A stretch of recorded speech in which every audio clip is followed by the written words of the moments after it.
ভূমিকম্পের কোনো পূর্ব সতর্কবার্তা না থাকায় মুহূর্তেই সবকিছু লণ্ডভণ্ড করে দিতে পারে। চলতি বছর বিশ্বের বিভিন্ন দেশে একাধিকবার ভূমিকম্প আঘাত হানে, এতে বহু মানুষের প্রাণহানিও ঘটে। বিশ্বে যেসব দেশে বেশি ভূমিকম্প আঘাত হেনেছে সেই তালিকায় রয়েছে মুসলিম দেশ তুরস্ক।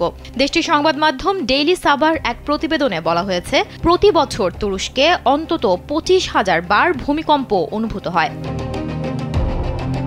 এই হিসেবে তুরস্কে প্রতিদিন গড়ে 100 বার ভূমিকম্প আঘাত হানে। তবে এর মধ্যে শক্তিশালী ভূমিকম্পের মাত্রা অনেক কম। গত 10 মাসে দেশটিতে অন্তত 4টি শক্তিশালী ভূমিকম্প অনুভূত হয়। স্কিন শুষ্ক রুক্ষ হয়ে যাবে বলে কি বাইরে যাবে না? জাস্ট 1 2 3 4 করো, স্কিনটাকে রিভাইভ করো। যার মধ্যে গতকাল সোমবার আঘাত হানা ভূমিকম্পের মাত্রা ছিল 6.1। তবে এতে কোনো হতাহতের ঘটনা ঘটেনি।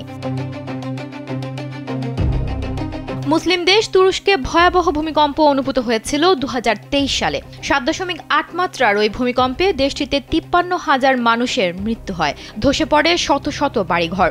এই অবস্থায় ঘুরে ফিরে একটি প্রশ্নই সামনে আসে যে তুরস্কে কেন এতবার ভূমিকম্প অনুভূত হয়।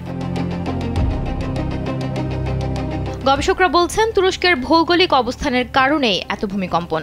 দেশটি এমন একটি অঞ্চলে অবস্থিত যা পৃথিবীর ভূত্বকের সবচেয়ে সক্রিয় ভূকম্পন অঞ্চলের মধ্যে অন্যতম। তুরস্কের নিচে বেশ কয়েকটি ভূতাত্ত্বিক ফল্ট লাইন রয়েছে। এর মধ্যে বড় দুটি ফল্ট লাইন হল উত্তর আনাতোলিয়ান ও পূর্ব আনাতোলিয়ান ফল্ট। এই দুটি বিশাল ভূফাটল হল ইউরো এশীয় ও আরবীয় টেকটনিক প্লেটের সংঘর্ষস্থল। এই ফল্টগুলোতে তীব্র চাপ জমা হলে প্লেটগুলো হঠাৎ সরে গিয়ে ভূমিকম্পের সৃষ্টি হয়। আবার আরবীয় প্লেট ধীরে ধীরে উত্তর দিকে সরে যাচ্ছে, ফলে তুরস্ক ইউরোশীয় প্লেটের দিকে চাপ খাচ্ছে। এই চাপ জমে গিয়েও ভূমিকম্প তৈরি করছে। তুরস্কের দুর্যোগ ও জরুরি ব্যবস্থাপনা কর্তৃপক্ষ জানিয়েছে, 2020 সালে দেশটিতে 33,000-এর বেশি ভূমিকম্প রেকর্ড করা হয়, যার মধ্যে 4 মাত্রা বা তার বেশি স্কেলের ভূমিকম্প ছিল 322টি।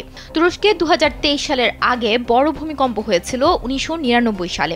ওই ভূমিকম্পে 17,000 মানুষের মৃত্যু হয়, আহত হয় 43,000 মানুষ। সুমনা মুস্তফা, কালবেলা।